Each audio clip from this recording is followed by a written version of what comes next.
एक महत्वाची बातमी समोर येते। नवी मुंबई पोलीस आयुक्तालय हद्दीत अद्यापही छमछम सुरू आहे।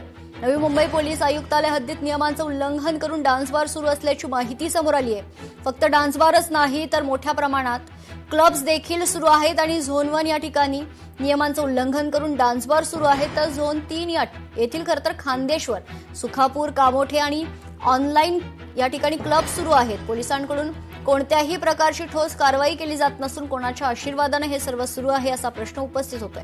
अधिवेशन काळात स्वतः मुख्यमंत्र्यांनी आदेश काढत कायदा कडक करून जे कोणी नियमांचं उल्लंघन करेल त्यांच्यावर कारवाई करण्यात येणार असा इशारा दिला होता। मात्र नवी मुंबई पोलिसांकडून या संदर्भात कोणतीही कारवाई करण्यात आलेली नाहीये।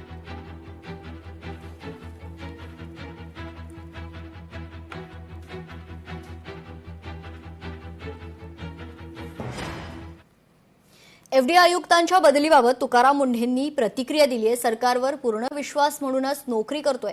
बदलीचा निर्णय घेण्याचा अधिकार माझ्याकडे नाही। Safe food, safe drug, safe Maharashtra हे एफडीएचं मिशन आहे असं देखील तुकाराम मुंढे म्हणाले। महाराष्ट्रातला प्रत्येक नागरिक असेल किंवा महाराष्ट्राच्या बाहेर जिथून इथलं फूड जातं त्यांच्याशी संबंधित असतो किंवा ड्रग जातं त्यांच्याशी संबंधित आहे। म्हणून हा प्रत्येकाच्या जीवनाशी निगडीत प्रश्न आहे। आपको वेगवेगळ्या विभागात काम करताना तो सेक्टर असतो, सेक्रेटरी म्हणून करताना सगळं महाराष्ट्र जिओग्राफिकल असतो, पण त्याचा एक पर्टिक्युलर ॲनिमल हजबंड्री असेल तर तेवढे शेतकरी येतील, तेवढेच ॲनिमल येतील, दिव्यांग असेल तर दिव्यांग तेवढेच व्यक्ती संबंध असेल, हा सगळ्याशी आहे। म्हणून तेवढी जास्त मोठी रिस्पॉन्सिबिलिटी आहे, तेवढेच मोठे चॅलेंजेस आहेत आणि तेवढीच मोठी अपॉर्च्युनिटी आहे। तर आणि हा प्रत्येकाच्या जीवनाशी जुळणारा आहे। आणि म्हणून ज्यावेळेस मी जॉईन झालो त्यावेळेस आम्ही एक मिशन ठरवलं, safe food, safe drug, safe Maharashtra.